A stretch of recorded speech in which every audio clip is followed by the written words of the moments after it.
नमो नमः। दशमकक्षायाः मणिका संस्कृत अभ्यासपुस्तकस्य अनुशिक्षणे भवतां स्वागतम्। अधुना वयं प्रथमाभ्यासस्य ख भागे पूर्वरूपसन्धिं पठामः। पूर्वरूपसन्धिः इत्युक्ते किम्? पूर्वरूपसन्धिः इत्युक्ते पदान्ते स्थितस्य एकारस्य ओकारस्य वा ह्रस्वे अकारे परे द्वयोः वर्णयोः स्थाने यत्र पूर्वरूप आदेशः भवति सः पूर्वरूपसन्धिः कथ्यते। पूर्वरूपम् अर्थात् पूर्ववर्णस्य रूपं भवति इति। यथा सामवेदो अस्मि इति। सामवेदो इति पूर्वपदस्य अन्तिमस्वरवर्णः वर्तते ओ इति। अस्मि इति परपदस्य आदिवर्णः अ इति वर्तते। ओकारात् परे अकारः यदा भवति तदा ओकार अकारयोः स्थाने पूर्वरूपं भवति। अत्र पूर्ववर्णः वर्तते ओकारः इति। अतः ओकार अकारयोः स्थाने ओकारः एव भवति। यथा सामवेद ओ स्मि अर्थात् सामवेदोऽस्मि इति।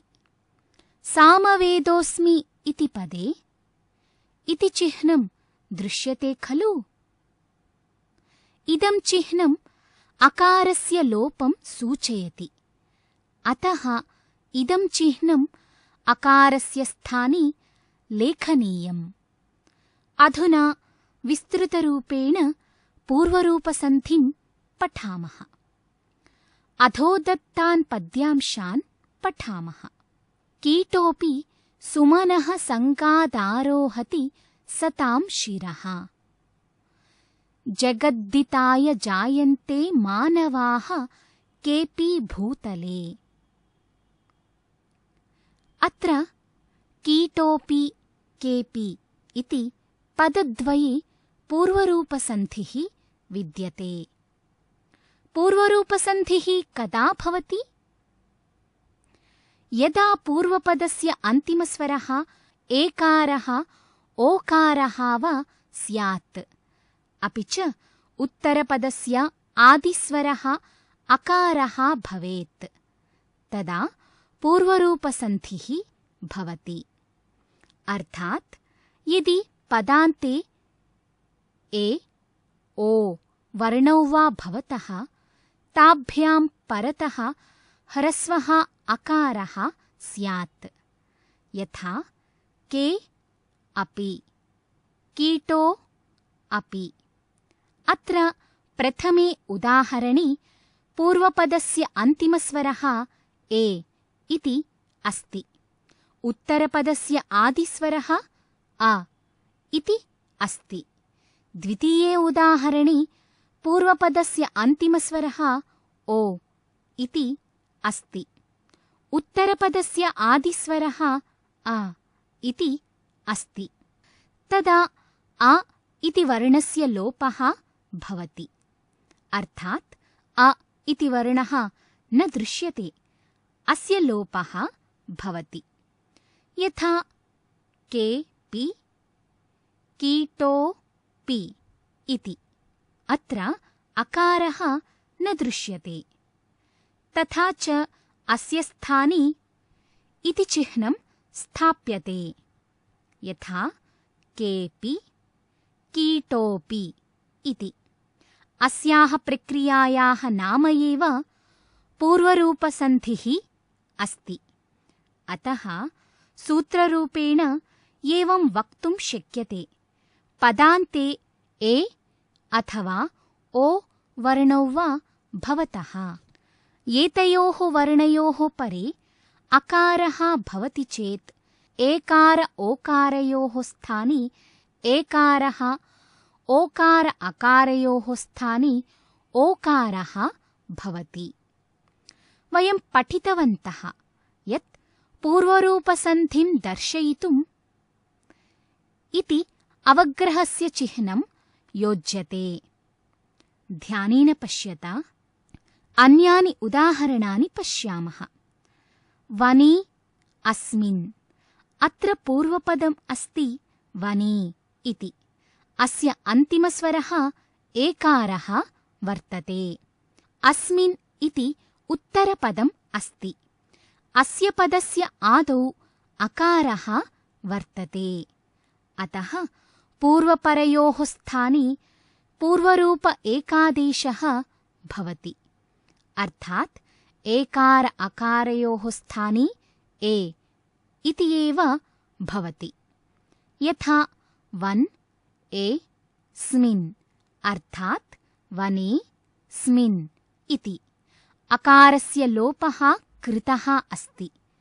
अतः अस्य स्थाने अवग्रहस्य चिह्नं योज्यते। यथा वनेऽस्मिन् इति। द्वितीयम् उदाहरणं पश्यामः। प्रभो अत्र। प्रभो इति पूर्वपदस्य अन्तिमस्वरः ओ इत्यस्ति। अत्र इति उत्तरपदस्य आदिस्वरः अ इत्यस्ति। अतः पूर्वपरयोः स्थाने पूर्वरूप एकादेशः भवति। अर्थात् ओकार अकारयोः स्थाने ओकारः इत्येव भवति। यथा प्रभ ओ त्र अर्थात् प्रभो त्र इति। अवग्रहचिह्नयोजनेन प्रभोत्र इति रूपं भवति। अधुना उदाहरणानुसारं सन्धिं कुर्मः। अत्र कानिचन सन्धिविच्छेदपदानि प्रदत्तानि। एतेषां पदानां सन्धिं कुर्मः। प्रथमम् उदाहरणं वर्तते वने अस्मिन् इति। अत्र पूर्वपदस्य अन्तिमस्वरः ए इति वर्तते। उत्तरपदस्य आदिस्वरः अ इति वर्तते। अतः अत्र पूर्वपरयोः स्थाने पूर्वरूप एकादेशे कृते सति सन्धिपदं भवति वनेऽस्मिन् इति। अग्रिमम् उदाहरणं वर्तते हरे अत्र इति। अत्र पूर्वपदस्य अन्तिमस्वरः ए इति वर्तते। उत्तरपदस्य आदिस्वरः अ इति वर्तते। अतः पूर्वपरयोः स्थाने पूर्वरूप एकादेशे कृते सति सन्धिपदं भवति हरेत्र इति। अग्रिमम् उदाहरणं वर्तते पुस्तके अत्र इति। अत्र पूर्वपदस्य अन्तिमस्वरः ए इति वर्तते। उत्तरपदस्य आदिस्वरः अ इति वर्तते। अतः अत्र सन्धिपदं किं भवति? अत्र पुस्तकेत्र इति सन्धिपदं भवति। अग्रिमम् उदाहरणं वर्तते देशे अभावः इति। अत्र पूर्वपदस्य अन्तिमस्वरः कः अस्ति? सम्यक्, अत्र पूर्वपदस्य अन्तिमस्वरः ए इति अस्ति। उत्तरपदस्य आदिस्वरः कः अस्ति? शोभनम्, उत्तरपदस्य आदिस्वरः अ इति अस्ति। अतः अत्र पूर्वपरयोः स्थाने पूर्वरूप एकादेशे कृते सति सन्धिपदं भवति देशे भावः इति।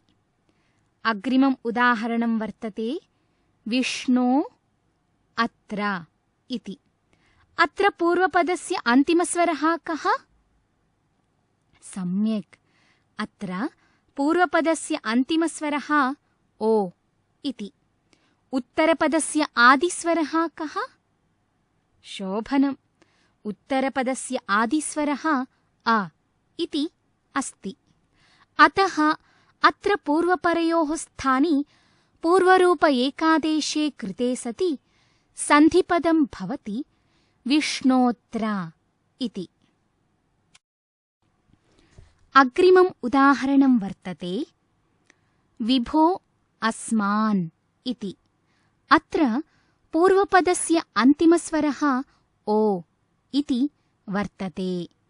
उत्तरपदस्य आदिस्वरः अ इति वर्तते।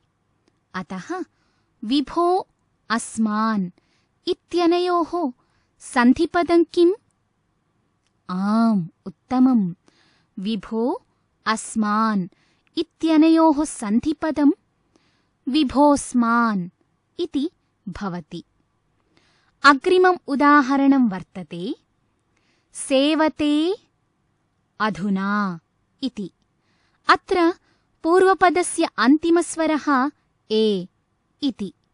उत्तरपदस्य आदिस्वरः अ इति वर्तते। अतः अनयोः सन्धिपदं किं भवति? अनयोः सन्धिपदं सेवतेऽधुना इति भवति। अग्रिमम् उदाहरणं वर्तते मोदे अहम् इति। अत्र पूर्वपदस्य अन्तिमस्वरः ए इति। उत्तरपदस्य आदिस्वरः च अ इति वर्तते। अतः अनयोः सन्धिपदं किं भवति? अनयोः सन्धिपदं मोदेहम् इति भवति। अन्तिमम् उदाहरणं वर्तते लज्जते अयम् इति। अत्र पूर्वपदस्य अन्तिमस्वरः ए इति। उत्तरपदस्य च आदिस्वरः अ इति वर्तते। अनयोः सन्धिपदं किं भवति? अनयोः सन्धिपदं लज्जतेयम् इति भवति। उदाहरणम् अनुसृत्य सन्धिच्छेदः क्रियताम्। अत्र सन्धिपदयुक्तानि कानिचन उदाहरणानि प्रदत्तानि सन्ति। अधुना एतेषाम् उदाहरणानां सन्धिविच्छेदं कुर्मः। यथा केऽपि। अत्र पूर्वरूपसन्धिः अस्ति। यदि एकारात् ओकारात् वा परे अकारः स्यात् तर्हि अकारस्य पूर्वरूपं भवति। अतः केऽपि इत्यस्य सन्धिविच्छेदः भवति के अपि इति। प्रथमम् उदाहरणम् अस्ति गृहेऽपि इति। अत्र एकारात् परे अकारः अस्ति। अतः अस्य सन्धिविच्छेदः भवति गृहे अपि इति। अग्रिमम् उदाहरणं वर्तते साधोत्र इति। अत्र ओकारात् परे अकारः अस्ति। अतः अस्य सन्धिविच्छेदः भवति साधो अत्र इति। अग्रिमम् उदाहरणं वर्तते प्रभोनुग्रहः इति। प्रभोनुग्रहः इत्यस्य सन्धिविच्छेदः कः? प्रभोनुग्रहः इत्यस्य सन्धिविच्छेदः भवति प्रभो अनुग्रहः इति। अग्रिमम् उदाहरणं वर्तते त्यागेऽपि इति।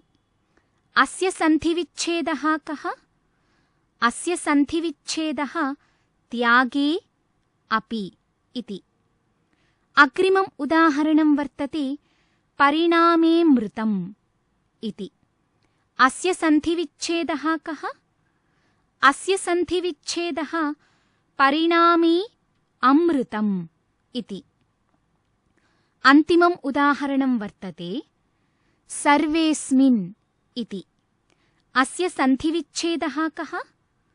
अस्य सन्धिविच्छेदः सर्वे अस्मिन् इति भवति। अधुना पर्यन्तम् अस्माभिः पठितम्।